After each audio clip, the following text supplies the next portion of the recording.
Good afternoon. Someone short was here. Who was here before me? Oh, dang. Sorry, Mike. Sorry. That's not inclusive. Look, excited to be out here. Excited to have all the guys in the building.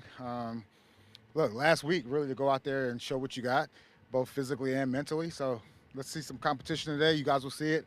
Should be a good day. Go Seas. So full attendance. Everyone's here. Everyone's here. Full attendance. How do you feel about that? Feel great. I mean, it's mandatory, but I feel good about it. I would say, we've had good attendance really throughout the entire spring for the most part. What's the overall objective this week as opposed to the previous OTAs? Look, it's going to be very similar. What I will say is now we're getting into football, down and distance, 2-minute type of drills. It's just part of the progression. Those guys, look, it's still a non-contact camp, so it's not like we're going to go out there and tackle, but at the same time, those guys are going to go out there and compete, and we'll see what happens. Jerod, do you expect Matt Judon to be a full participant today? I do. Look, it's great. It's great to have Judon and his energy in the building. He was here at times during the rest of the spring, but it's good to have him over the next couple of days. What do you think about Wednesday's event with Tom, and just sort of as you reflect, as your time there, playing with him, just what sort of sticks out? Yeah, honestly, I just want to go and be a fan, but they had me doing something. I'm a huge Tom Brady fan, just on and off the field, and I would also say I'm excited to see all the guys that come in to support Tom. Look, he was a great teammate, a great leader of men, and he deserves it. He deserves to be recognized. Do you care to share what you're going to do? I don't want to talk about that. I'm going to sing a song. No, look, it's going to be simple. It's going to be simple. So it's not about me. It's about Tom, and it's about ownership and the team. And I'm excited to see how many past players, actually come. So What's it been like getting a chance to work with Isaiah Bolden? it's been great. Bolden, he's one of those guys that we need to take a step forward. He's one of our fastest guys on the team. He should be a demon on special teams, and obviously has some defensive capabilities. So I'm excited to see him, especially when we put the pads on. Anytime you have a bigger corner like that, it's kind of hard to really tell in a non-contact camp. KJ Osborne KJ. last week was talking about Drake and how KJ had run a route when Jacoby was the quarterback, and they were talking about I could have done something different based on what the defense did, and then Drake went after the fact and said, KJ, I wanted to tell you something about that route, and it made an impression on KJ in terms of Drake being dialed in. What have you observed from Drake in that? Yeah, I think you hit it on the head. A guy who he's dialed in every rep, even the reps that he's not in.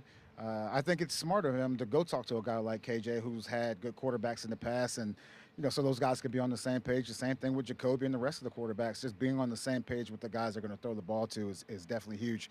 It's always good, when a guy is curious and he has a natural curiosity about football, X's and O's, and all that stuff. So it's good. Jerod, the last time we were out here last week, Drake kind of elevated to number 2 in all the drills and everything. Is there anything to read into that? No, not at all. I think I talked about this a little bit last week.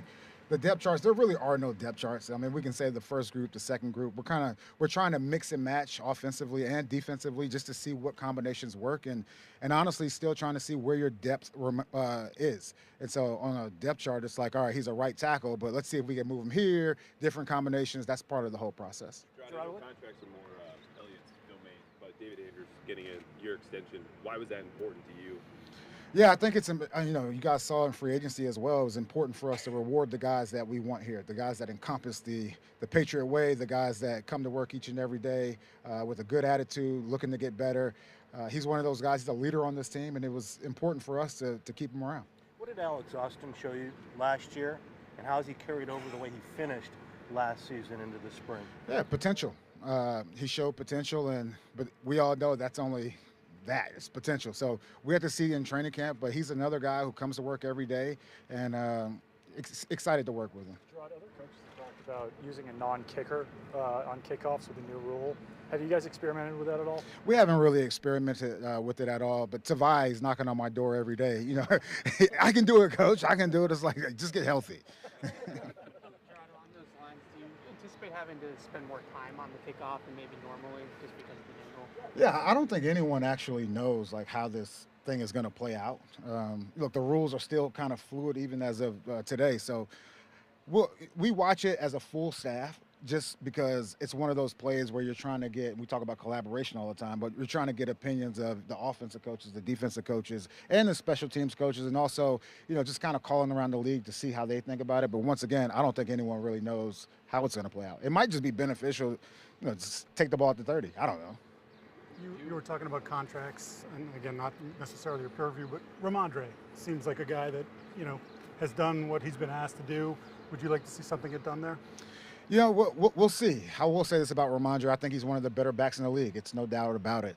I think over the last couple of years, it's been kind of tough on him as far as just getting started. So I'm excited to see what he does this season. And look, he's earned everything that he gets. He's our starting running back, and hopefully we do get something done. Did he lose weight? He looks, at least from our vantage point, he looks like a little bit leaner. Yeah, a little bit, and I think that bodes well for him and his speed and those long runs we expect to see in the fall.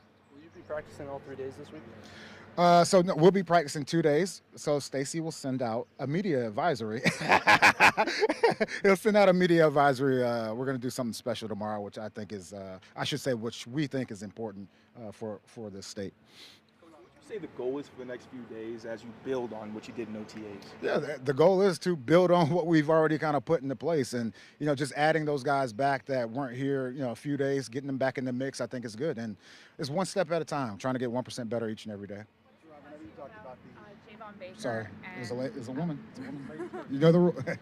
What has impressed you about Javon Baker and Jalen Polk so far during? Yeah, from the first day that those guys were here, they kind of connected, at a deeper level, and I would hear the jug machines going off, and I look in there, and it's those two guys. So they have a great bond, great friendship, and hopefully it pays dividends on the field. We've been seeing after practices, it's the two of them with Drake May just staying after and working. What does that mean to you to see them just putting in that extra work? It means a lot. You have to be a self-starter if you want to be a starter in this league, and those guys are self-starters, and they're going to put the extra work in. So it's very encouraging. Whenever you talked about the progression that this week represents, when it comes to the quarterbacks, what's the difference in value to a guy like Drake, year one, and Jacoby, who's been around for a while? Sorry, say it again. When you talk about the progression this week represents, what's the difference in the value of these reps to a guy like Drake as opposed to Jacoby, who's been around for a while? Yeah, I mean, it's huge. At the same time, I would say that Jacoby has a better understanding, obviously, of the offensive scheme. So going back to what Drake's able to do is really process on the sideline, even when Jacoby or other guys are getting those reps. But the value is huge for any rookie, no matter what position we're talking about. You rather them make the mistakes out here now than to make the mistakes in the fall. Also, you shouted out the Celtics. You have any type of relationship with Joe? Yeah, I have a great relationship with a few of those coaches. Tony and Joe. Those guys are great. I like to say I knew Joe before he was Joe, and so hopefully they win the championship and we'll get them back out here. Rod, who do you have working the chains here today? Yeah, so we have referees. We have referees in town. I think it's good. I told them, look, don't be shy about throwing flags. So you guys, I'm sure, will count the holding calls. Got a lot of holding going on. Where do you kind of see Marte fitting into the defense, and could you see him playing maybe more traditional linebacker versus safety? Yeah, I mean, when we scouted Marte, it was kind of going back and forth between, let's say, a big slot corner, a bigger safety, or a smaller linebacker. That versatility is still in play. He's done both of them throughout the spring. I don't know how much. I guess it would depend on the team. Like if we're playing a heavy run team, you don't want to have a 220-pound linebacker in there. But he's one of those guys that he understands the defense conceptually, very smart guy, and his versatility will definitely get him on the field. What do you guys like about Isaiah Bolden in the slot? It's a good question. I'll say this. It's part of it, because part of it is numbers. We don't have some of our slot corners like practicing at this current time. They're getting over something. So I think it's been a good experience for him to get inside. At the same time, I still see him more of a perimeter corner. Rod, when we were here last week, you guys, there's 2 tackles out, but we still saw Caden play the right side.